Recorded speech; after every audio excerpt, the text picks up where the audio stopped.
Sons and Lovers by D.H. Lawrence. Chapter 2. The Birth of Paul and Another Battle. After such a scene as the last, Walter Morel was for some days abashed and ashamed, but he soon regained his old bullying indifference. Yet there was a slight shrinking, a diminishing in his assurance. Physically even he shrank, and his fine, full presence waned. He never grew in the least stout, so that, as he sank from his erect, assertive bearing, his physique seemed to contract along with his pride and moral strength. But now he realized how hard it was for his wife to drag about at her work, and, his sympathy quickened by penitence, hastened forward with his help. He came straight home from the pit, and stayed in at evening till Friday, and then he could not remain at home. But he was back again by 10 o'clock, almost quite sober. He always made his own breakfast. Being a man who rose early, and had plenty of time, he did not, as some miners do, drag his wife out of bed at 6 o'clock. At 5, sometimes earlier, he woke, got straight out of bed, and went downstairs. When she could not sleep, his wife lay waiting for this time, as for a period of peace. The only real rest seemed to be when he was out of the house. He went downstairs in his shirt and then struggled into his pit trousers, which were left on the hearth to warm all night. There was always a fire, because Mrs. Morel raked, and the first sound in the house was the bang-bang of the poker against the raker, as Morel smashed the remainder of the coal to make the kettle, which was filled and left on the hob, finally boil. His cup and knife and fork, all he wanted except just the food, was laid ready on the table on a newspaper. Then he got his breakfast, made the tea, packed the bottom of the doors with rugs to shut out the draught, piled a big fire, and sat down to an hour of joy. He toasted his bacon on a fork, and caught the drops of fat on his bread. Then he put the rasher on his thick slice of bread, and cut off chunks with a clasp knife, poured his tea into his saucer, and was happy. With his family about, meals were never so pleasant. He loathed a fork. It is a modern introduction which has still scarcely reached common people. What Morel preferred was a clasp knife. Then, in solitude, he ate and drank, often sitting, in cold weather, on a little stool with his back to the warm chimney-piece, his food on the fender, his cup on the hearth. And then he read the last night's newspaper, what of it he could, spelling it over laboriously. He preferred to keep the blinds down and the candle lit even when it was daylight. It was the habit of the mine. At 5:45 he rose, cut 2 thick slices of bread and butter, and put them in the white calico snap-bag. He filled his tin bottle with tea. Cold tea without milk or sugar was the drink he preferred for the pit. Then he pulled off his shirt and put on his pit singlet, a vest of thick flannel cut low round the neck, and with short sleeves like a chemise. Then he went upstairs to his wife with a cup of tea because she was ill, and because it occurred to him. "I've brought thee a cup of tea, lass," he said. "Well, you needn't, for you know I don't like it," she replied. "Drink it up. It'll pop thee off to sleep again." She accepted the tea. It pleased him to see her take it and sip it. "I'll back my life there's no sugar in," she said. "Yai, there's one big un," he replied, injured. "It's a wonder," she said, sipping again. She had a winsome face when her hair was loose. He loved her to grumble at him in this manner. He looked at her again, and went, without any sort of leave-taking.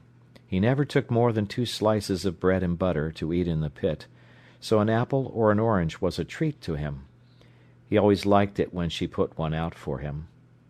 He tied a scarf round his neck, put on his great heavy boots, his coat with the big pocket that carried his snap-bag and his bottle of tea, and went forth into the fresh morning air, closing, without locking, the door behind him. He loved the early morning and the walk across the fields. So he appeared at the pit top, often with a stalk from the hedge between his teeth, which he chewed all day to keep his mouth moist, down the mine, feeling quite as happy as when he was in the field. Later, when the time for the baby grew nearer, he would bustle round in his slovenly fashion, poking out the ashes, rubbing the fireplace, sweeping the house before he went to work. Then, feeling very self-righteous, he went upstairs. "Now I'm cleaned up for thee. There's no occasions for to stir a peg all day, but sit and read thy books," which made her laugh in spite of her indignation. "And the dinner cooks itself?" she answered. I know nought about the dinner." "You'd know if there wasn't any." "Aye, happen so," he answered, departing. When she got downstairs, she would find the house tidy, but dirty. She could not rest until she had thoroughly cleaned, so she went down to the ash-pit with her dustpan. Mrs. Kirk, spying her, would contrive to have to go to her own coal-place at that minute. Then, across the wooden fence, she would call, "So, you keep your wagon on, then?" "Aye," answered Mrs. Morel deprecatingly. "There's nothing else for it." "Have you seen Hose?" called a very small woman from across the road. It was Mrs. Anthony, a black-haired, strange little body, who always wore a brown velvet dress, tight-fitting. "I haven't," said Mrs. Morel.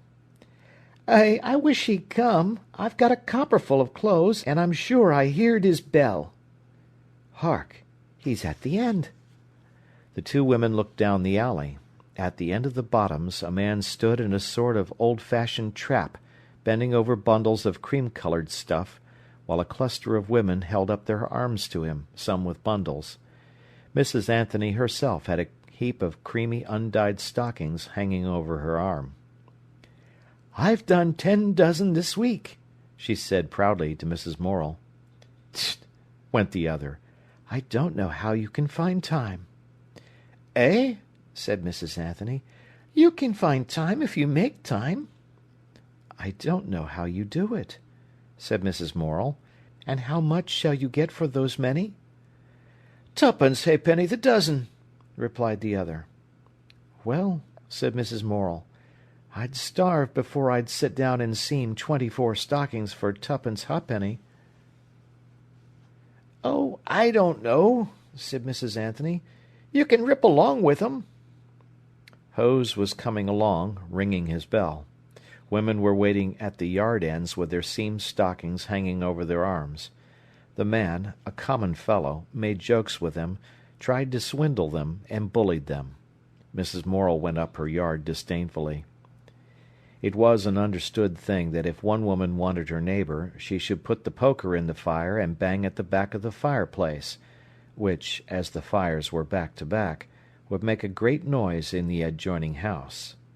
One morning Mrs. Kirk, mixing a pudding, nearly started out of her skin as she heard the thud, thud in her grate. With her hands all floury, she rushed to the fence.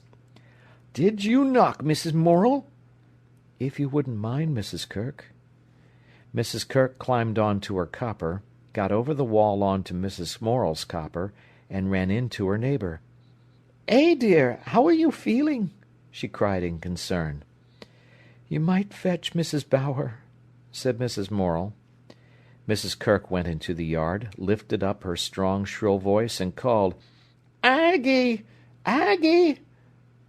The sound was heard from one end of the Bottoms to the other. At last Aggie came running up, and was sent for Mrs. Bower, whilst Mrs. Kirk left her pudding and stayed with her neighbour. Mrs. Morel went to bed. Mrs. Kirk had Annie and William for dinner. Mrs. Bower, fat and waddling, bossed the house. "Hash some cold meat up for the master's dinner, and make him an apple charlotte pudding," said Mrs. Morel. "He may go without pudding this day," said Mrs. Bower. Morel was not as a rule one of the first to appear at the bottom of the pit, ready to come up. Some men were there before 4 o'clock, when the whistle blew loose all, but Morel, whose stall, a poor one, was at this time about 1.5 miles away from the bottom, worked usually till the first mate stopped. Then he finished also. This day, however, the miner was sick of the work. At 2 o'clock he looked at his watch, by the light of the green candle. He was in a safe working. And again at 2:30. He was hewing at a piece of rock that was in the way for the next day's work. As he sat on his heels, or kneeled, giving hard blows with his pick, "Huzzah! Huzzah!" he went. "Shelter finished, sorry?" cried Barker, his fellow butty. "Finish? Never while the world stands," growled Morel, and he went on striking. He was tired. "It's a heart-breaking job," said Barker. But Morel was too exasperated, at the end of his tether, to answer. Still he struck and hacked with all his might. "Thou might as well leave it, Walter," said Barker. "It'll do tomorrow, without thee hacking thy guts out." "I'll lay no finger on this tomorrow, Israel," cried Morel. "Oh, well, if thou wunna, somebody else'll ha' to," said Israel. Then Morel continued to strike. "Hey up there, Loosa!" cried the men, leaving the next stall. Morel continued to strike. "Thou'll happen to catch me up," said Barker, departing. When he had gone, Morel, left alone, felt savage. He had not finished his job. He had overworked himself into a frenzy. Rising, wet with sweat, he threw his tool down, pulled on his coat, blew out his candle, took his lamp, and went. Down the main road the lights of the other men went swinging. There was a hollow sound of many voices. It was a long, heavy tramp underground. He sat at the bottom of the pit, where the great drops of water fell plash. Many colliers were waiting their turns to go up, talking noisily. Morel gave his answers short and disagreeable. "It's raining, sorry," said old Giles, who had had the news from the top. Morel found one comfort. He had his old umbrella, which he loved, in the lamp cabin. At last he took his stand on the chair, and was at the top in a moment. Then he handed in his lamp and got his umbrella, which he had bought at an auction for 1 6. He stood on the edge of the pit bank for a moment, looking out over the fields. Grey rain was falling. The truck stood full of wet, bright coal. Water ran down the sides of the wagons, over the white C.W. and Company. Colliers, walking indifferent to the rain, were streaming down the line and up the field, a grey, dismal host. Morel put up his umbrella, and took pleasure from the peppering of the drops thereon.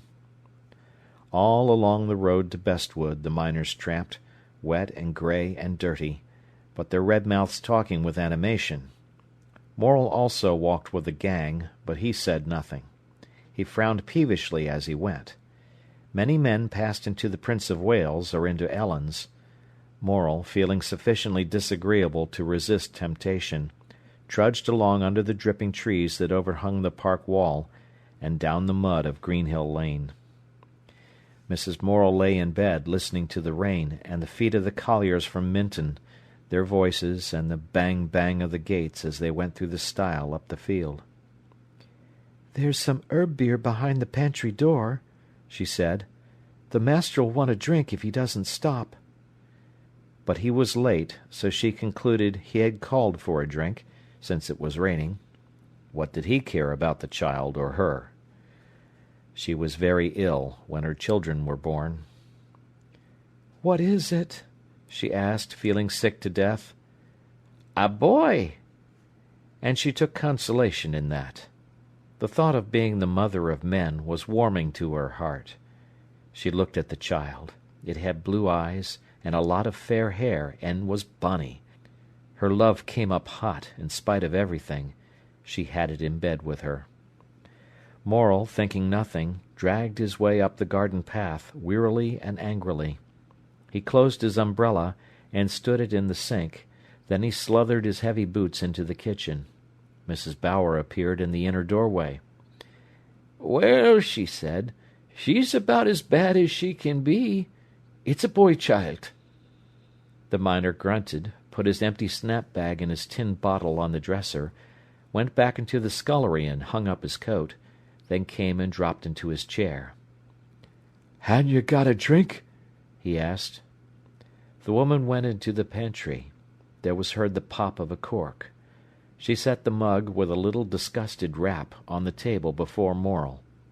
He drank, gasped, wiped his big moustache on the end of his scarf, drank, gasped, and lay back in his chair. The woman would not speak to him again. She set his dinner before him and went upstairs. "Was that the master?" asked Mrs. Morel. "I've gave him his dinner," replied Mrs. Bower. After he had sat with his arms on the table, he resented the fact that Mrs. Bower put no cloth on for him, and gave him a little plate instead of a full-sized dinner plate. He began to eat. The fact that his wife was ill, that he had another boy, was nothing to him at that moment. He was too tired. He wanted his dinner. He wanted to sit with his arms lying on the board. He did not like having Mrs. Bower about. The fire was too small to please him. After he had finished his meal, he sat for 20 minutes. Then he stoked up a big fire. Then, in his stockinged feet, he went reluctantly upstairs. It was a struggle to face his wife at this moment, and he was tired. His face was black and smeared with sweat. His singlet had dried again, soaking the dirt in. He had a dirty woolen scarf round his throat. So he stood at the foot of the bed. "Well, how art her, then?" he asked. "I shall be all right," she answered. "H'm." He stood at a loss what to say next. He was tired, and this bother was rather a nuisance to him, and he didn't quite know where he was. "A lad, tha says," he stammered. She turned down the sheet and showed the child. "Bless him," he murmured, which made her laugh because he blessed by rote, pretending paternal emotion, which he did not feel just then. "Go now," she said. "I will, my lass," he answered, turning away. Dismissed, he wanted to kiss her, but he dared not. She half wanted him to kiss her, but could not bring herself to give any sign. She only breathed freely when he was gone out of the room again, leaving behind him a faint smell of pit dirt. Mrs. Morel had a visit every day from the Congregational clergyman. Mr. Heaton was young and very poor. His wife had died at the birth of his first baby, so he remained alone in the manse. He was a Bachelor of Arts of Cambridge, very shy, and no preacher. Mrs. Morel was fond of him, and he depended on her. For hours he talked to her when she was well. He became the godparent of the child. Occasionally the minister stayed to tea with Mrs. Morel. Then she laid the cloth early, got out her best cups, with a little green rim, and hoped Morel would not come too soon. Indeed, if he stayed for a pint, she would not mind this day.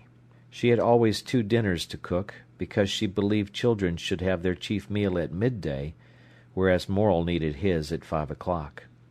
So Mr. Heaton would hold the baby, whilst Mrs. Morel beat up a batter pudding or peeled the potatoes, and he, watching her all the time, would discuss his next sermon. His ideas were quaint and fantastic. She brought him judiciously to earth. It was a discussion of the wedding at Cana. "When he changed the water into wine at Cana," he said, "that is a symbol that the ordinary life, even the blood, of the married husband and wife, which had before been uninspired, like water, became filled with the Spirit, and was as wine, because, when love enters, the whole spiritual constitution of a man changes, is filled with the Holy Ghost, and almost his form is altered." Mrs. Morel thought to herself, "Yes, poor fellow, his young wife is dead. That is why he makes his love into the Holy Ghost." They were halfway down their first cup of tea when they heard the sluther of pit boots. "Good gracious!" exclaimed Mrs. Morel, in spite of herself. The minister looked rather scared. Morel entered. He was feeling rather savage. He nodded a "how do you do" to the clergyman, who rose to shake hands with him. "Nay," said Morel, showing his hand. "Look thee at it. Thee never wants to shake hands with a hand like that, does ter? There's too much pick-haft and shovel-dirt on it." The minister flushed with confusion, and sat down again. Mrs. Morel rose, carried out the steaming saucepan. Morel took off his coat, dragged his armchair to table, and sat down heavily. "Are you tired?" asked the clergyman. "Tired? I am that," replied Morel. "You don't know what it is to be tired, as I'm tired." "No," replied the clergyman. "Why, look you here," said the miner, showing the shoulders of his singlet. "It's a bit dry now, but it's wet as a clout with sweat even yet. Feel it." "Goodness!" cried Mrs. Morel. "Mr. Heaton doesn't want to feel your nasty singlet." The clergyman put out his hand gingerly. "No, perhaps he doesn't," said Morel, "but it's all come out of me, whether or not. And every day alike my singlet's wringing wet. Haven't you got a drink, missus, for a man when he comes home barkled up from the pit?" "You know you drank all the beer," said Mrs. Morel, pouring out his tea. "And was there no more to be got?" Turning to the clergyman, "A man gets that caked up with the dust, you know, that clogged up down a coal mine, he needs a drink when he comes home." "I'm sure he does," said the clergyman. "But it's 10 to 1 if there's out for him." "There's water, and there's tea," said Mrs. Morel. "Water! It's not water as'll clear his throat." He poured out a saucerful of tea, blew it, and sucked it up through his great black moustache, sighing afterwards. Then he poured out another saucerful, and stood his cup on the table. "My cloth!" cried Mrs. Morel, putting it on a plate. "A man as comes home as I do's too tired to care about cloths," said Morel. "Pity!" exclaimed his wife sarcastically. The room was full of the smell of meat and vegetables and pit clothes. He leaned over to the minister, his great moustache thrust forward, his mouth very red in his black face. "Mr. Heaton," he said, "a man as has been down the black hole all day, dinging away at a coal-face, yai, a sight harder than that wall—" "Needn't make a moan of it," put in Mrs. Morel. She hated her husband because, whenever he had an audience, he whined and played for sympathy. William, sitting nursing the baby, hated him, with a boy's hatred for false sentiment, and for the stupid treatment of his mother. Annie had never liked him. She merely avoided him. When the minister had gone, Mrs. Morel looked at her cloth. "A fine mess," she said. "Dost think I'm going to sit with my arms dangling 'cause thou's got a parson for tea with 'ee?" he bawled. They were both angry, but she said nothing. The baby began to cry, and Mrs. Morel, picking up a saucepan from the hearth, accidentally knocked Annie on the head, whereupon the girl began to whine, and Morel to shout at her. In the midst of this pandemonium, William looked up at the big glazed text over the mantelpiece and read distinctly, "God bless our home." Whereupon Mrs. Morel, trying to soothe the baby, jumped up, rushed at him, boxed his ears, saying, "What are you putting in for?" And then she sat down and laughed, till tears ran over her cheeks, while William kicked the stool he had been sitting on, and Morel growled, "I cannot see what there is so much to laugh at." One evening, directly after the parson's visit, feeling unable to bear herself after another display from her husband, she took Annie and the baby and went out. Morel had kicked William, and the mother would never forgive him. She went over the sheep bridge and across a corner of the meadow to the cricket ground. The meadows seemed one space of ripe evening light, whispering with the distant mill race. She sat on a seat under the alders in the cricket ground, and fronted the evening. Before her, level and solid, spread the big green cricket field, like the bed of a sea of light. Children played in the bluish shadow of the pavilion. Many rooks, high up, came cawing home across the softly woven sky. They stooped in a long curve down into the golden glow, concentrating, cawing, wheeling, like black flakes on a slow vortex, over a tree clump that made a dark boss among the pasture. A few gentlemen were practising, and Mrs. Morel could hear the chock of the ball, and the voices of men suddenly roused, could see the white forms of men shifting silently over the green, upon which already the under-shadows were smouldering. Away at the grange, one side of the haystacks was lit up, the other sides blue-grey. A wagon of sheaves rocked small across the melting yellow light. The sun was going down. Every open evening the hills of Derbyshire were blazed over with red sunset. Mrs. Morel watched the sun sink from the glistening sky, leaving a soft flower blue overhead, while the western space went red, as if all the fire had swum down there, leaving the bell cast flawless blue. The mountain ash berries across the field stood fierily out from the dark leaves for a moment. A few shocks of corn in a corner of the fallow stood up as if alive. She imagined them bowing. Perhaps her son would be a Joseph. In the east, a mirrored sunset floated pink opposite the west scarlet. The big haystacks on the hillside, that butted into the glare, went cold. With Mrs. Morel it was one of those still moments when the small frets vanish, and the beauty of things stands out, and she had the peace and the strength to see herself. Now and again the swallow cut close to her. Now and again Annie came up with a handful of alder currants. The baby was restless on his mother's knee, clambering with his hands at the light. Mrs. Morel looked down at him. She had dreaded this baby like a catastrophe, because of her feeling for her husband, and now she felt strangely towards the infant. Her heart was heavy, because of the child, almost as if it were unhealthy or malformed. Yet it seemed quite well. But she noticed the peculiar knitting of the baby's brows, and the peculiar heaviness of its eyes, as if it were trying to understand something that was pain. She felt, when she looked at her child's dark, brooding pupils, as if a burden were on her heart. "He looks as if he were thinking about something, quite sorrowful," said Mrs. Kirk. Suddenly, looking at him, the heavy feeling at the mother's heart melted into a passionate grief. She bowed over him, and a few tears shook swiftly out of her very heart. The baby lifted his fingers. "My lamb!" she cried softly. And at that moment she felt, in some far inner place of her soul, that she and her husband were guilty. The baby was looking up at her.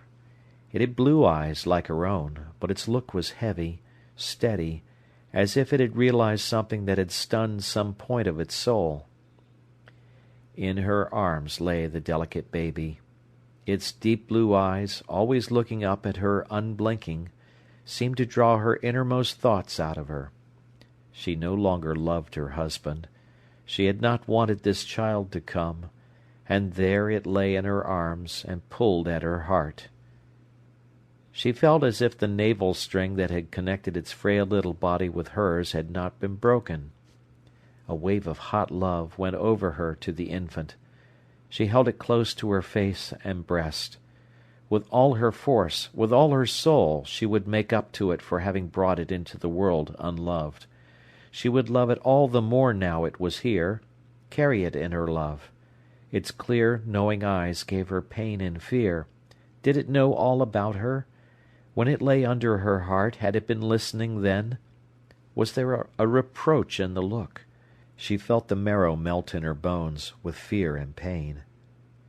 Once more she was aware of the sun lying red on the rim of the hill opposite. She suddenly held up the child in her hands. "Look," she said. "Look, my pretty." She thrust the infant forward to the crimson, throbbing sun, almost with relief. She saw him lift his little fist. Then she put him to her bosom again, ashamed almost of her impulse to give him back again whence he came.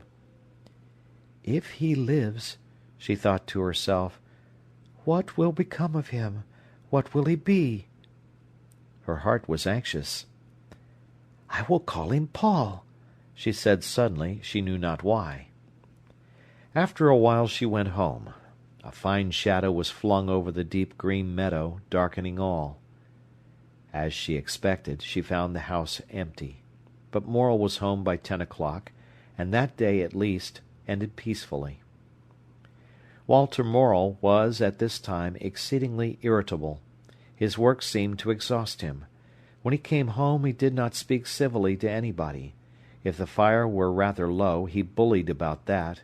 He grumbled about his dinner. If the children made a chatter, he shouted at them in a way that made their mother's blood boil, and made them hate him. On the Friday, he was not home by 11 o'clock. The baby was unwell and was restless, crying if he were put down. Mrs. Morel, tired to death, and still weak, was scarcely under control. "I wish the nuisance would come," she said wearily to herself. The child at last sank down to sleep in her arms. She was too tired to carry him to the cradle. "But I'll say nothing, whatever time he comes," she said. "It only works me up. I won't say anything. But I know if he does anything it'll make my blood boil," she added to herself. She sighed, hearing him coming, as if it were something she could not bear. He, taking his revenge, was nearly drunk. She kept her head bent over the child as he entered, not wishing to see him. But it went through her like a flash of hot fire when, in passing, he lurched against the dresser, setting the tins rattling, and clutched at the white pot knobs for support. He hung up his hat and coat, then returned, stood glowering from a distance at her, as she sat bowed over the child. "Is there nothing to eat in the house?" he asked, insolently, as if to a servant. In certain stages of his intoxication he affected the clipped, mincing speech of the towns. Mrs. Morel hated him most in this condition. "You know what there is in the house," she said, so coldly it sounded impersonal. He stood and glared at her without moving a muscle. "I asked a civil question, and I expect a civil answer," he said affectedly. "And you got it," she said, still ignoring him. He glowered again. Then he came unsteadily forward. He leaned on the table with one hand, and with the other jerked at the table drawer to get a knife to cut bread. The drawer stuck because he pulled sideways. In a temper he dragged it, so that it flew out bodily, and spoons, forks, knives, 100 metallic things, splashed with a clatter and a clang upon the brick floor. The baby gave a little convulsed start. "What are you doing, clumsy drunken fool?" the mother cried. "Then thou should get the flamin' thing thysen. Thou should get up, like other women have to, and wait on a man." "Wait on you? Wait on you?" she cried. "Yes, I see myself." "Yes, and I'll learn thee thou's got to. Wait on me. Yes, thou shalt wait on me." "Never, my lord. I'd wait on a dog at the door first." "What? What?" He was trying to fit in the drawer. At her last speech, he turned round. His face was crimson, his eyes bloodshot. He stared at her one silent second in threat. "Pooh!" she went quickly, in contempt. He jerked at the drawer in his excitement. It fell, cut sharply on his shin, and on the reflex he flung it at her. One of the corners caught her brow as the shallow drawer crashed into the fireplace. She swayed, almost fell stunned from her chair. To her very soul she was sick. She clasped the child tightly to her bosom. A few moments elapsed. Then, with an effort, she brought herself to. The baby was crying plaintively. Her left brow was bleeding rather profusely. As she glanced down at the child, her brain reeling, some drops of blood soaked into its white shawl, but the baby was at least not hurt. She balanced her head to keep equilibrium, so that the blood ran into her eye. Walter Morel remained as he had stood, leaning on the table with one hand, looking blank. When he was sufficiently sure of his balance, he went across to her, swayed, caught hold of the back of her rocking-chair, almost tipping her out. Then, leaning forward over her, and swaying as he spoke, he said, in a tone of wondering concern, "Did it catch thee?" He swayed again, as if he would pitch on to the child. With the catastrophe he had lost all balance. "Go away," she said, struggling to keep her presence of mind. He hiccuped. "Let's look at it," he said, hiccuping again. "Go away," she cried. Let me look at it, lass." She smelled him of drink, felt the unequal pull of his swaying grasp on the back of her rocking-chair. "Go away," she said, and weakly she pushed him off. He stood, uncertain in balance, gazing upon her. Summoning all her strength, she rose, the baby on one arm. By a cruel effort of will, moving as if in sleep, she went across to the scullery, where she bathed her eye for a minute in cold water, but she was too dizzy. Afraid lest she should swoon, she returned to her rocking-chair, trembling in every fibre. By instinct she kept the baby clasped. Morel, bothered, had succeeded in pushing the drawer back into its cavity, and was on his knees, groping, with numb paws, for the scattered spoons. Her brow was still bleeding. Presently Morel got up and came craning his neck towards her. "What has it done to thee, lass?" he asked in a very wretched, humble tone. "You can see what it's done," she answered. He stood, bending forward, supported on his hands, which grasped his legs just above the knee. He peered to look at the wound.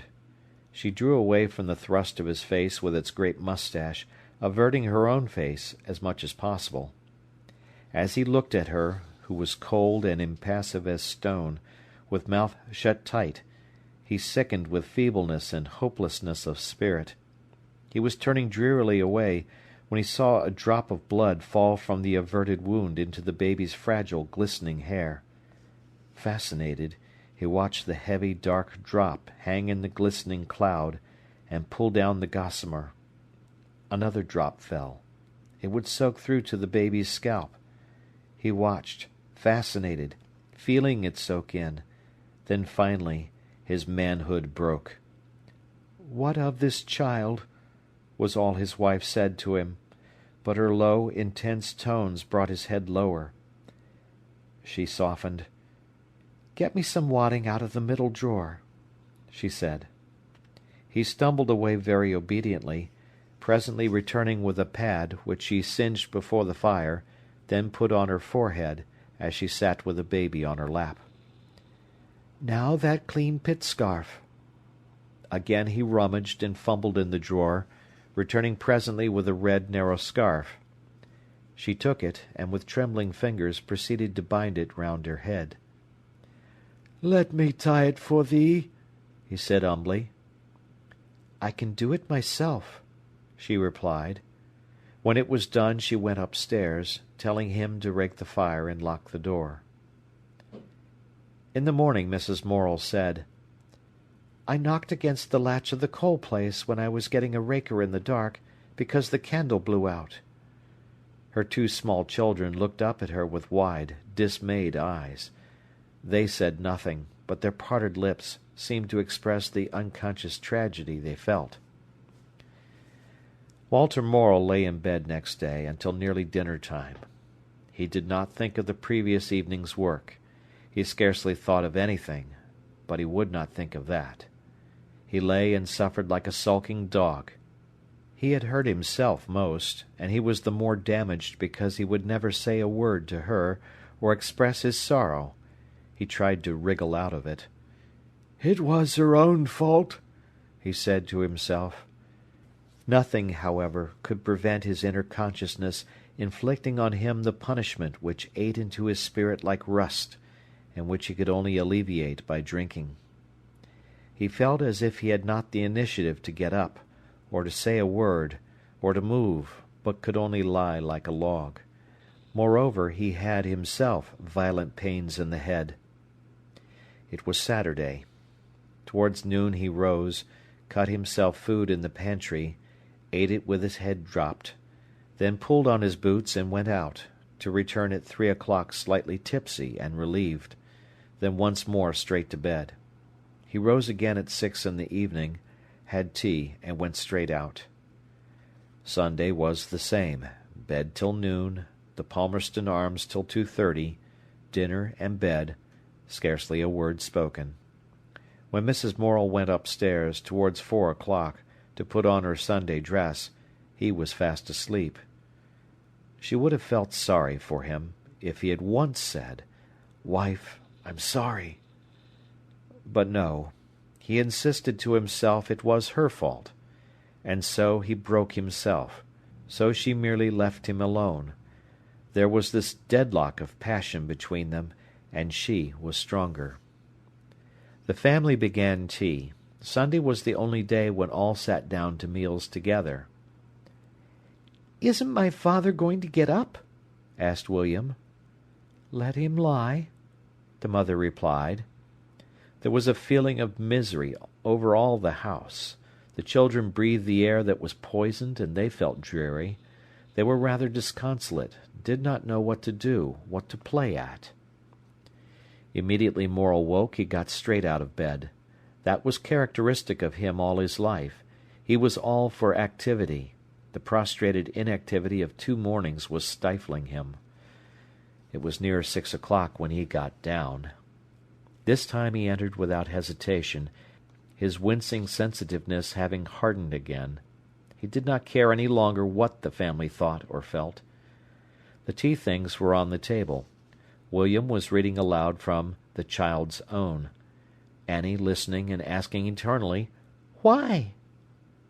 Both children hushed into silence as they heard the approaching thud of their father's stockinged feet, and shrank as he entered, yet he was usually indulgent to them.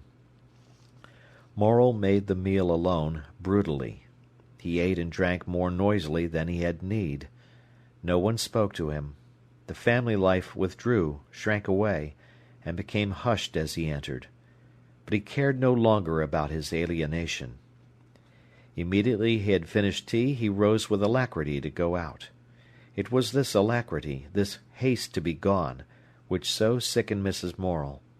As she heard him sousing heartily in cold water, heard the eager scratch of the steel comb on the side of the bowl as he wetted his hair, she closed her eyes in disgust. As he bent over, lacing his boots, there was a certain vulgar gusto in his movement that divided him from the reserved, watchful rest of the family. He always ran away from the battle with himself. Even in his own heart's privacy, he excused himself, saying, "If she hadn't said so and so, it would never have happened. She asked for what she's got." The children waited in restraint during his preparations. When he had gone, they sighed with relief. He closed the door behind him and was glad. It was a rainy evening. The Palmerston would be the cosier. He hastened forward in anticipation.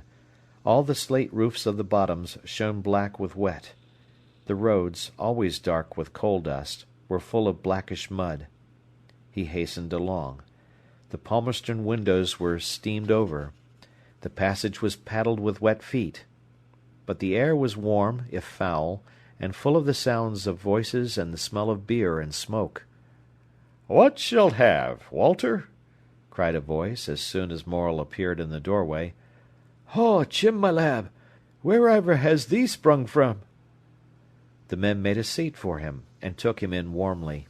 He was glad.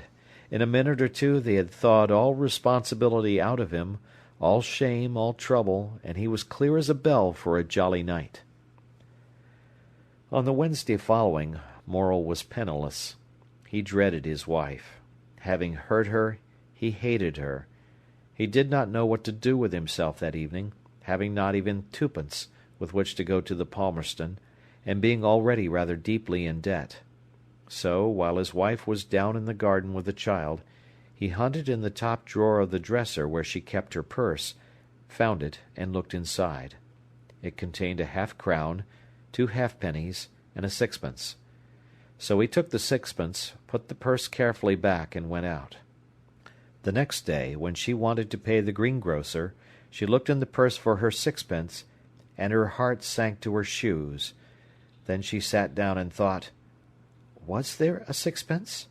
I hadn't spent it, had I? And I hadn't left it anywhere else? She was much put about. She hunted round everywhere for it, and, as she sought, the conviction came into her heart that her husband had taken it.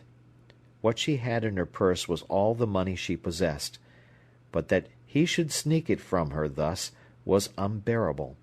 He had done so twice before. The first time she had not accused him, and at the week-end he had put the shilling again into her purse. So that was how she had known he had taken it. The second time he had not paid back. This time she felt it was too much. When he had had his dinner, he came home early that day, she said to him coldly, "Did you take sixpence out of my purse last night?" "Me?" he said, looking up in an offended way. "No, I didna. I niver clapped eyes on your purse." But she could detect the lie. "Why, you know you did," she said quietly. "I tell you I didna!" he shouted. "You're at me again, are you? I've had about enough on it." "So you filch sixpence out of my purse while I'm taking the clothes in." "How may you pay for this?" he said, pushing back his chair in desperation. He bustled and got washed, then went determinedly upstairs. Presently he came down dressed, and with a big bundle and a blue-checked, enormous handkerchief. "And now," he said, "you'll see me again when you do." "It'll be before I want to," she replied, and at that he marched out of the house with his bundle. She sat trembling slightly, but her heart brimming with contempt. What would she do if he went to some other pit, obtained work, and got in with another woman? But she knew him too well. He couldn't. She was dead sure of him. Nevertheless, her heart was gnawed inside her. "Where's my dad?" said William, coming in from school. "He says he's run away," replied the mother. "Where to?" "I don't know. He's taken a bundle and the blue handkerchief, and says he's not coming back." "What shall we do?" cried the boy. Never trouble. He won't go far." "But if he doesn't come back?" wailed Annie. And she and William retired to the sofa and wept. Mrs. Morel sat and laughed. "You pair of gabies!" she exclaimed. "You'll see him before the night's out." But the children were not to be consoled. Twilight came on. Mrs. Morel grew anxious from very weariness. One part of her said it would be a relief to see the last of him. Another part fretted because of keeping the children, and inside her, as yet, she could not quite let him go. At the bottom, she knew very well he could not go. When she went down to the coal place at the end of the garden, however, she felt something behind the door, so she looked, and there in the dark lay the big blue bundle. She sat on a piece of coal and laughed. Every time she saw it, so fat and yet so ignominious, slunk into its corner in the dark, with its ends flopping like dejected ears from the knots, she laughed again. She was relieved. Mrs. Morel sat waiting. He had not any money, she knew, so if he stopped he was running up a bill. She was very tired of him, tired to death. He had not even the courage to carry his bundle beyond the yard end. As she meditated, at about 9 o'clock, he opened the door and came in, slinking and yet sulky. She said not a word. He took off his coat and slunk to his armchair, where he began to take off his boots. "You'd better fetch your bundle before you take your boots off," she said quietly. "You may thank your stars I've come back tonight," he said, looking up from under his dropped head, sulkily, trying to be impressive. "Why, where should you have gone? You daren't even get your parcel out through the yard end," she said. He looked such a fool she was not even angry with him. He continued to take his boots off and prepare for bed. "I don't know what's in your blue handkerchief," she said, "but if you leave it, the children shall fetch it in the morning." Whereupon he got up and went out of the house, returning presently, and crossing the kitchen with averted face, hurrying upstairs. As Mrs. Morel saw him slink quickly through the inner doorway, holding his bundle, she laughed to herself. But her heart was bitter, because she had loved him. End of chapter.